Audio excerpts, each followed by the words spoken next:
ओम नमः शिवाय। राधे राधे। आइए सुनते हैं श्रावण सोमवार व्रत कथा, पूजन विधि, महत्व। पहला श्रावण सोमवार 10 जुलाई 2023 को है। श्रावण सोमवार व्रत की पूजा में कुछ सामग्री जरूर शामिल करें, इससे शिव पूजा जल्द फलित होती है। आइए जानते हैं श्रावण सोमवार की सामग्री एवं पूजन विधि। श्रावण सोमवार में शिव पूजा के लिए कच्चा दूध, गंगा जल, दही, घी, शहद, भांग, धतूरा, शक्कर, केसर, चंदन, बेलपत्र, अक्षत, भस्म, रुद्राक्ष, समीपत्र, पान, सुपारी, लौंग, इलायची, फल, कपूर, धूप, दीप, शिव के प्रिय फूल, हर श्रृंगार, आग, कनेर, इत्र, पंचमेवा, काला तिल। सोमवार व्रत कथा सुने। शास्त्रों के अनुसार शिव जी को कई तरह के पुष्प प्रिय हैं, लेकिन मान्यता है कि श्रावण सोमवार की पूजा में शिवलिंग पर कमल के फूल चढ़ाने से व्यक्ति की सोई किस्मत जाग उठती है। श्रावण सोमवार को प्रदोष काल में ओम ह्रीम रौ नमः शिवाय इस मंत्र का जाप करते हुए शिवलिंग पर कमल का पुष्प चढ़ाएं। ये शिव का धनदायक मंत्र है। मान्यता है इस उपाय से गरीबी 7 जन्मों तक छू नहीं सकती। सावन के पहले सोमवार से 16 सोमवार व्रत भी शुरू किया जाता है। इस दिन सुबह स्नान के बाद व्रत का संकल्प लें और शिव जी की षोडशोपचार विधि से पूजा करें।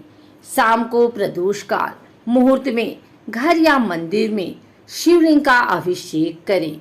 शिव जी को बेलपत्र, भांग, धतूरा, शमी के पत्ते, गाय का दूध, गंगाजल, भस्म, अक्षत, फूल, फल, नैवेद्य आदि चढ़ाएं।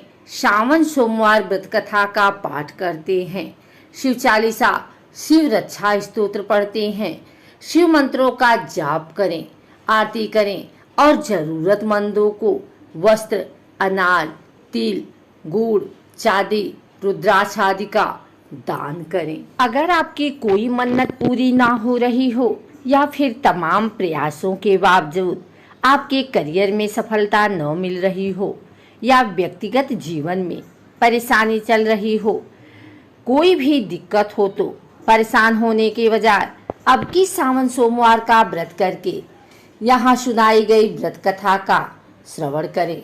मान्यता है कि श्रावण सोमवार के दिन अगर व्रत रखकर इस कथा का पाठ किया जाए तो जातकों की मनचाही मुराद पूरी हो जाती है। आइए सुनते हैं श्रावण सोमवार व्रत कथा। एक साहूकार था जो भगवान शिव का अनन्य भक्त था।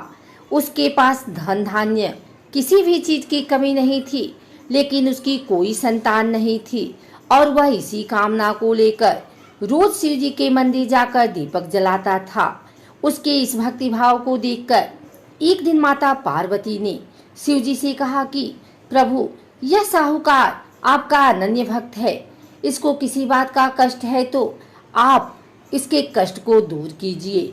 शिव जी बोले कि हे पार्वती, इस साहूकार के पास पुत्र नहीं है, यह इसी से दुखी रहता है। माता पार्वती कहती हैं कि हे ईश्वर, कृपा करके इसे पुत्र का वरदान दीजिए। तब भोलेनाथ ने कहा कि हे पार्वती, साहूकार के भाग्य में पुत्र का योग नहीं है। ऐसे में अगर इसे पुत्र प्राप्ति का वरदान मिल भी गया तो वह केवल 12 वर्ष की आयु तक ही जीवित रहेगा। यह सुनने के बाद भी माता पार्वती ने कहा कि हे प्रभु, आपको इस साहूकार को पुत्र का वर देना ही होगा, अन्यथा भक्त क्यों आपकी सेवा पूजा करेंगे। माता के बार बार कहने से भोलेनाथ ने साहूकार को पुत्र का वरदान दिया, लेकिन यह भी कहा कि वह केवल 12 वर्ष तक ही जीवित रहेगा। साहूकार यह सारी बातें सुन रहा था, इसलिए उसे न तो खुशी हुई और न ही दुख। वह पहले की ही तरह भोलेनाथ की पूजा अर्चना करता रहा। उधर सेठानी गर्भवती हुई और 9वें महीने उसे सुंदर से बालक की प्राप्ति हुई। परिवार में खूब हर्षोल्लास मनाया गया, लेकिन साहूकार पहले ही की तरह रहा और उसने बालक की 12 वर्ष की आयु का जिक्र किसी से भी नहीं किया। जब बालक 11 वर्ष की आयु हो गई तो एक दिन साहूकार की सेठानी ने बालक के विवाह के लिए कहा तो साहूकार ने कहा कि वह अभी बालक को पढ़ने के लिए काशी जी भेजेंगे। इसके बाद उसने बालक के मामा को बुलाया और कहा कि इसे काशी पढ़ने के लिए ले जाओ और रास्ते में जिस भी स्थान पर रुकना वहां यज्ञ कराते और ब्राह्मणों को भोजन कराते हुए आगे बढ़ना। उन्होंने भी इसी तरह करते हुए जा रहे थे कि रास्ते में एक राजकुमारी का विवाह था, जिससे उसका विवाह होना था। वह एक आग का काना था। उसके पिता ने जब अति सुंदर साहूकार के बेटे को देखा तो उनके मन में आया कि क्यों न इसे ही घोड़ी पर बिठाकर शादी के सारे कार्य संपन्न करा लिए जाएं।